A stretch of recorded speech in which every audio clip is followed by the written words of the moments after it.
The Chrysalids by John Wyndham. Dramatised for radio by Barbara Clegg.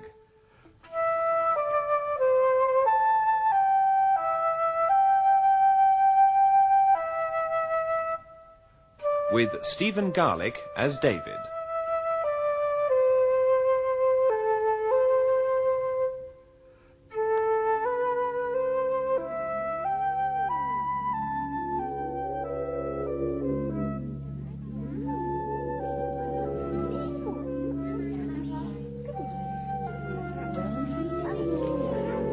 The city is going to sleep. Good night, David. David, my darling. Sweet dreams until the morning. Until morning.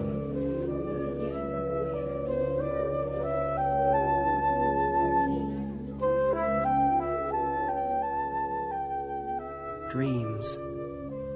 Strange to think that once I only saw the city in my dreams. Even when I was quite small, it seemed real to me. Real enough to try to describe it to my sister. There are boats there too, Mary. Boats? Yes, in the harbour. You've never even seen a boat, so how do you know that's what they are? You've never even seen the sea, if it comes to that. I have. When? In my dream. It's blue and big. Seen it properly, I mean, awake. I don't suppose the real sea's like that at all. It's bigger than... Well, it's not like anything I've ever seen. Well, you can't dream about something you've never seen. Oh, you're making it up. The buildings aren't a bit like ours either. And the traffic in the streets is strange. What do you mean? There are carts running with no horses to pull them. And sometimes there are things in the sky. Birds, you mean? No, shiny fish-shaped things. And when I dream it's night-time there, there are lights, like glowworms, but very bright, all along the shore and drifting in the air. I don't think I want to hear any more. Oh, but it's beautiful, Mary. Where do you think it is? Nowhere. There's no such place, not any more. You must be dreaming about the world the way it used to be, in the time of the old people, before God sent tribulation. It must have been a wonderful world. Yes. David? Hmm? I wouldn't mention it to anyone else if I were you. What? This dream you keep having. Why not? Well, I don't think other people have pictures in their heads like that. They might think it was odd. Like me being left-handed, you mean? No. Being left-handed doesn't really matter. That's all right. Everything was all right, of course. Or so it seemed to me at 10 years old. I was a happy, carefree boy, and took my world for granted. The high bank was just a part of it, coming round in a wide curve and running straight as an arrow to the distant hills. I never thought of it as man-made then. It seemed too vast to be a work, even of the wondrous old people. But the day I crossed that barrier, I also crossed another. It was that day, exploring the other side, that doubt first entered my world. That day, I met Sophie.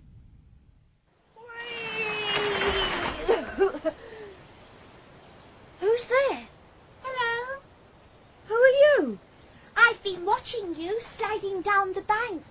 I've never seen you before. I thought I knew everyone round here. It does look fun. Would you like to have a go? Yes, I would. Okay. Of course she would. She was Sophie, not like any girl I'd met before. Gamer than lots of boys I knew, and she could stick at things too. I've nearly had enough. I haven't. Wait! Oh. Well, hurry up. Hey, I'm waiting for my turn. Move over. I can't. It hurts. What's the matter? My foot's stuck. Let's see. It's jammed between two stones. Oh, it's no good.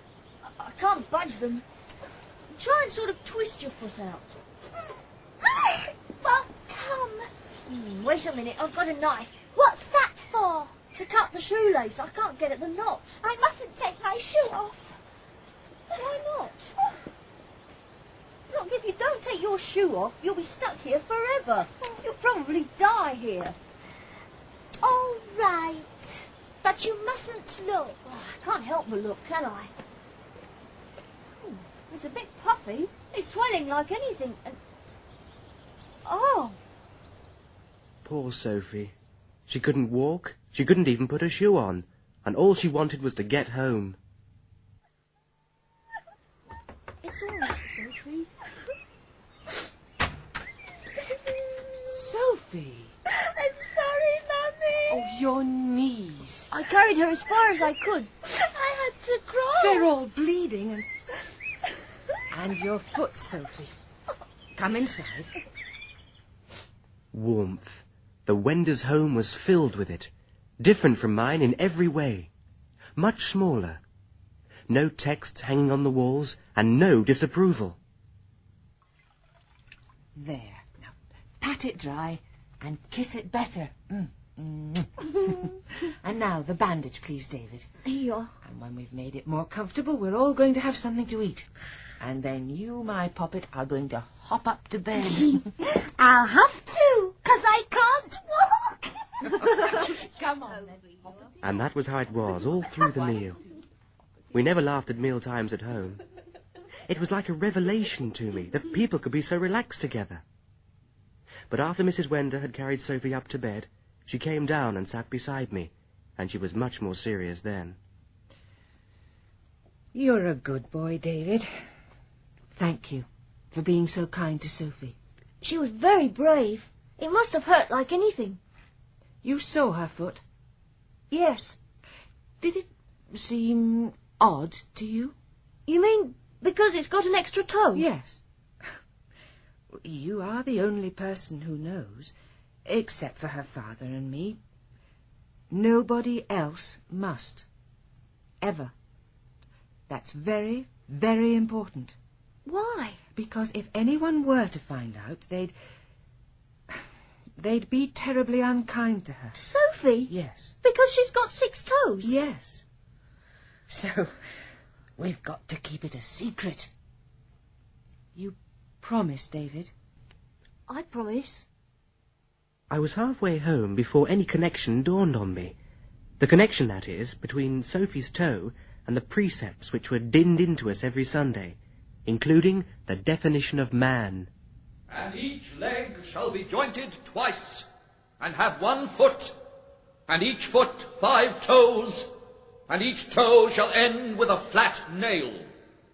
And any creature that shall seem to be human, but is not formed thus, is not human. It is a blasphemy against the image of God, and hateful in the sight of God. Hateful in the sight of God. God can't hate Sophie. Not because of 1 little toe. Oh, I expect I've got it wrong. I used to go over to Sophie's home once or twice a week after that. I met her father, John Wender. So, you're David. Yes. Joseph Storm's boy. Your father's a man of consequence, lad.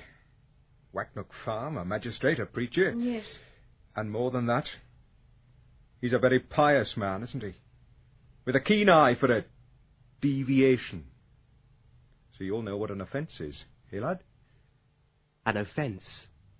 I used to think it quite exciting when an offence was found amongst the farm stock. First it would throw my father into a furious temper. Then, in the evening, he would call us all together to pray. The penance of tribulation was put upon the world for sin, as the expulsion from Eden, as the flood, as the pestilences, as the destruction of the cities of the plain, as the captivity, so was tribulation. And the duty and purpose of man in this world is to fight against those evils which tribulation loosed upon us. Next morning we'd all be up before daylight and gather in the yard. Rejoice, rejoice, true purity of form shall come once more, and blessed is the norm. As as the sun rose, it would shine on my father's knife. And my father would ceremoniously slaughter the 2-headed calf, or 4-legged chicken, or whatever the offence happened to be. And then there were my half-Uncle Angus Morton's great horses. 26 hands at the shoulder. They're wrong, I tell you, Inspector. Government approved. Any government that could pass creatures like that is corrupt and immoral. It's still the government, Joseph Strom, and it says the breed is produced simply by mating for size in the normal way. It says. God never made horses the size of those two. They ought to be destroyed. They're offences. They're not right. Yes, I know what an offence is, Mr. Winder. It's something that doesn't look right. Right, David? Well, not like its parents. And blasphemies. What do you know about blasphemies, lad? Not very much, except that's what we call it when it happens with people. Only they're not people, really. They're deviations. They live in the fringes, and they're What were they exactly? Be good now, or I'll fetch old Maggie from the fringes to you. She's got 4 eyes to watch you with, and 4 ears to hear you with, and 4 arms to smack you with. So you be careful. We'll set Airy Jack on you, you little imp, and he'll take you off to his cave in the fringes where his family lives. They're all hairy, like he is, with long tails. And they eat little boys for breakfast. blasphemies. They're just sort of bogies grown-ups try to frighten you with. You don't have to bother about them, really. No, lad. Don't you bother your head. And I didn't, much. Till the evening I got a splinter in my hand. It was quite a bad splinter. Do get from under my feet, David. What are you doing in the rag drawer, anyway? I'm finding a bandage. I can't manage to tie it round, though. Stand still, then, and let me do it. Why you have to go bleeding all over the place just as I'm getting supper, I don't know. Sorry. I could have managed it all right on my own if I'd only had another hand. David! What was that you said, boy? I said I couldn't manage to tie it myself, the bandage. And you wished you had a third hand. No, Father. I only said if I had another hand. You would be able to tie it. If that was not a wish, what was it? My own son. And you were calling upon the devil to give you another hand. But I wasn't. I only Quiet, boy! Everyone in this room heard you. You're making no better by lying. You blasphemed, boy. And before your parents. What is a mutant?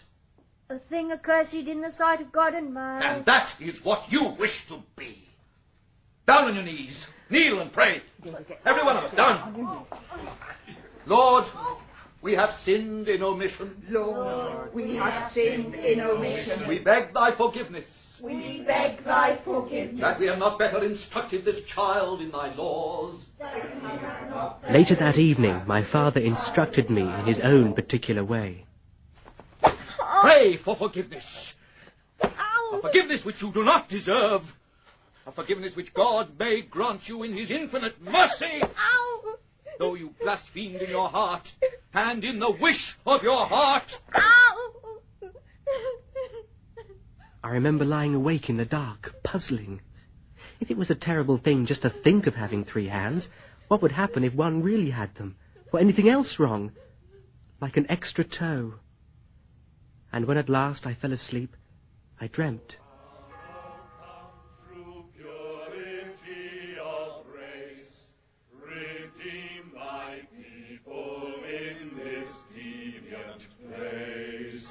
Where monstrous shapes fall devils. At the last purification, it had been a little hairless calf that stood waiting, blinking stupidly at the knife in my father's hand.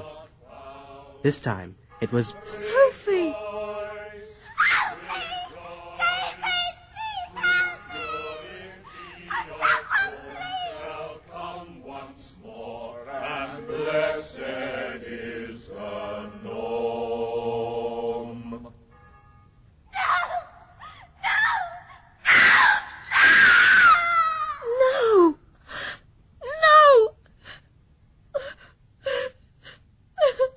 I I tried to forget the whole incident. I didn't even tell Rosalind about it, and I told Rosalind most things, even then. We had a special understanding. There didn't seem anything strange about it to us. Honestly, Rosalind, you could slip off without anybody bothering about you. I mean, asking where you're going and all that sort of thing. They're always after me for some job or other. Davy boy. Uncle Axel. All on your own. Is it fairies or gnomes you're chatting to? Or only rabbits? Oh, legs a bit stiff today. Wouldn't it be more fun to do your chattering with one of the other kids now? I was. Oh, yeah. Who? Rosalind. Rosalind Morton. Oh, yeah. I don't see her around. Well, she isn't here. She's at home. And I suppose she's talking to you. Well, she was, till you arrived. I'm sorry I broke it up. That's all right. We can talk any time. No, shut up, Rosalind. Not now. I'm busy. Well, she's not going to like that, is she? She does it to me quite often, especially when she's out riding or helping her mother. You must think about her a lot. Not really. It might be better, you know, Davy boy, if you were really to get to know her, instead of just make-believe. It isn't make-believe. Oh, I know your two families don't always see eye to eye, But I know her better than anyone, Uncle Axel. We think together. You what? Well, we talk, only sort of in our heads. Well, when she isn't here, when you can't even see each other? Yes. How far can you talk like this? I don't really know. We can do it when I'm in Wacknock and she's at Kentak. That far? Yes. Oh, Davy boy, this isn't play stuff, is it? It's the real truth you're telling me. Yes, Uncle Axel, of course. How does it work? You hear inside your head, do you? No, not here exactly. And it's not exactly seeing either. We sort of think what the other one's thinking and feel what the other one's feeling. It's like sort of sharing. Mind sharing? Yes. Yes, that's it, mind sharing. It's all sort of shapes, picture shapes, and sound shapes. Oh, it's awfully difficult to explain. You don't have to use words, though. You don't have to say it out loud the way you were doing it just now. No, but sometimes it helps to make the shapes easier to understand, that's all, if you put them into words. It also helps to make things a lot more dangerous for both of you. Dangerous? Yes, dangerous. The dangers of being different. Different from other people. Uncle Axel said we must be careful, so I warned the others that evening. There were 6 of us then. Rosalind. Yes, David. Michael. What is it? Anne and Rachel. Yes? Catherine. Here I am. I told them what Uncle Axel had said. It's dangerous. We've got to make sure that no one else finds out about us. We've got to be careful. Promise. I promise. I promise. I promise. I promise. Promise. We've got to stick together. We're a group. We're the same. We're together. We belong. We're sharing. We promise. We promise. Promise. Promise. Promise. And that was the first faint stirring, really. Not just of being united, but of knowing we were different from other people. We hardly had time to think about our pact, though. Something else put it completely out of our heads. The Fringes invaded.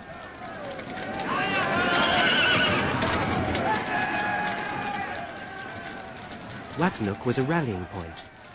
Volunteers gathered there. Squads were formed, and our farmhands were conscripted. There was great bustling and coming and going.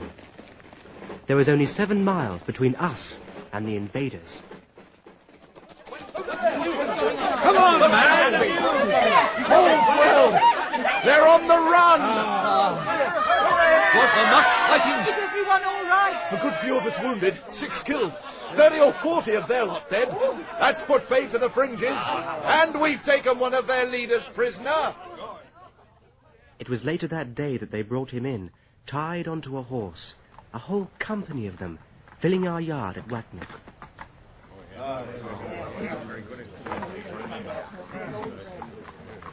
He doesn't look very funny. Well, perhaps it's his face. Wait till he turns round. Mary! He looks just like Father. Yes. They're exactly alike. All right, get those two down. You and you're in charge of them. Rest of you, see to the horses, then you can roll out the barrel. We've bread enough for you all. Right, jump to it. Mary! Mary, look at him now he's got off the horse. Oh, he's like a spider. How long do you think his legs are? And his arms. At least twice as long as normal ones. Look, his eyes are going everywhere. He's beckoning to someone. You. Me? Yes? What do you want? What's your name, boy? David. David Strom. Joseph Strom's son. So this is what... Yes. How do you know? What's going on here? Clear off, lad. But... Oppie, go on. Who's in charge of this prisoner? They all rode away soon after, and we heard later that the Fringes man had managed to escape. I wanted to ask my father about him, but I never dared. I went back to playing with Sophie, and life relaxed again. Blow! That one's got away again. They're sort of shrimps. I'm coming in as well. And I'm taking my shoes off. I don't care. Lots and lots of them. We're going to catch hundreds. Isn't the water clear? Mm. You can see our feet. They're not really horrible, are they? Mm? What? I don't. Oh, they're not horrible at all. They make mine look all knobbly. I've got one! Where did you put the jar? I left it with the shoes. It's just like a floor, this rock. It's lovely and flat and smooth. Let's see who can get the most. All right. 3 to you and Hello? 1 to... Oh, hello, Alan. What are you doing? Getting the shoes. Sophie, catch. Who's she? A friend of mine. What's she going off into the bushes for? Why doesn't she come over? What's the matter? Is this footprint hers? On the rock here? I'm going to bring her back. No, you're not. Oh. I haven't killed him, have I? No. What did you hit him with? This stone. It was only a temporary solution, though. I soon realized that while I was explaining what had happened to Sophie's father. Her feet were wet, you see, Mr. Winder. And the rock was quite smooth and dry, so the print was as clear as anything. David? You could see... You could see... Yes. I'm afraid it's come, my dear. Oh, Johnny. We always knew it had to come sometime. How long will it take you to be ready? Not long, Johnny. I've been prepared for this always. They were going away, for good. I could hardly believe it. All the time we were loading the pack horses, I thought of it. I would never see Sophie again. And then they were on their way. John Wender led the horses, with his gun slung across his back. At the edge of the woods, they paused and turned to wave. Goodbye, David. Goodbye, David. I waved back. The last I saw of them was Sophie's arm waving as the dusk beneath the trees swallowed them up. I stayed in their cottage that night, to give them time, to give them a chance. I knew what would be waiting for me when I got home. Come here, boy. Where have you been? Ow. Who was this child you were seen with? This blasphemy? Answer me. The inspector here wants to know. You know, David, concealment of a blasphemy is a very, very serious thing. People go to prison for it. It's everybody's duty to report any kind of offence to me. And it's very important indeed if it's a blasphemy. Yes, sir. Now, young Alan Irving says this child you were with has 6 toes. Is that true? No, sir. He's lying. Go to your room, boy. I'll deal with him. A taste of this will make you answer. That is my whip. And answer truthfully. That is my whip. Mary, fetch my whip from the stables.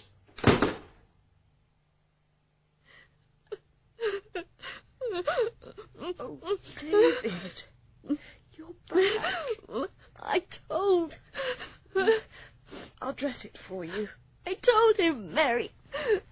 I couldn't help it. Lie still. I couldn't help it. What will they do to her? Oh, Sophie. I'm sorry, Sophie. What's the matter, David? What's the matter? Are you hurt? It's Sophie. Who's Sophie? A deviation? A monstrosity? No, it isn't like that. Not when it's just a little thing. It doesn't make any difference. It's wrong what they tell us. They're wrong. They're all wrong.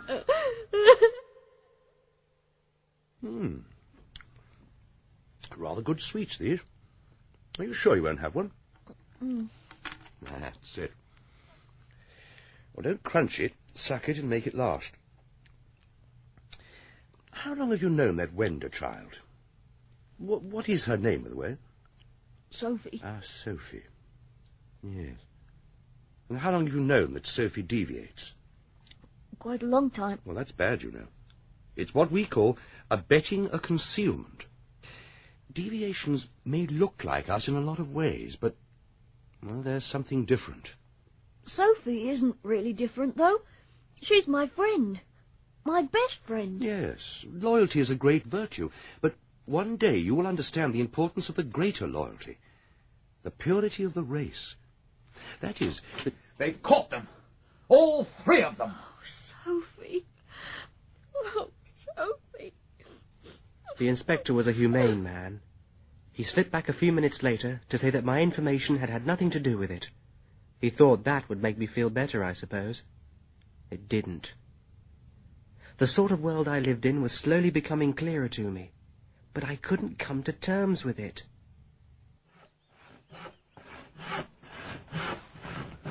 Hello there, Davy. Hello, Uncle Axel. Up and about again? How are you feeling? All right. Can I tell you something, Uncle Axel? Yes, you can trust me. I'm going to run away. I wouldn't do that if I were you, Davy. It never really works. Besides, where would you run to? Whatever district you went to, they'd want to see your normalcy certificate. Then they'd be able to trace you. Not in the fringes, they wouldn't. Man alive, you don't want to go to the fringes. They got nothing there, poor devils. Not even enough food. Why do you think they make the raids? Well, there must be other places, though, Uncle Axel. That's what I want to ask your advice about. How do I reach the rest of the world? Ah. Well, now, first you have to get a ship. Yes. You start by going down river from Rigo till you get to the sea. Now, it's no good sailing east then, because the sea goes on forever. Does it? So they say. Or else it comes to an end suddenly and you sail over the edge. Which way did you go, Uncle? South. You keep the coast to starboard as you leave the river. After a couple of 100 miles or so, you come to the Straits of Newf. Then after that, you bear southeast a while and then south. And then you pick up the mainland coast to starboard. What's it like? My book says it's all badlands or bad fringes country. Well, it's fringes to begin with. Plenty growing. But if you sail inshore, you can see it's all deviational. Giant heads of corn, higher than trees. Hundreds of queer things. Oh. Not many animals, though. And the ones you do see, you couldn't put a name to. Oh, it's a weird, evil land. And many a man who sees it suddenly understands what might happen here, if it weren't for the purity laws and the inspectors. It sounds bad. Ah, that isn't the worst. The plants get scarcer. And then you come to the coast where nothing grows. Nothing at all. And it stretches inland for miles. A huge desert made all of charcoal. You don't see any birds. Nothing moves. except the waves breaking on the black beaches. I don't think I will run away, Uncle Axel. Not yet, anyway.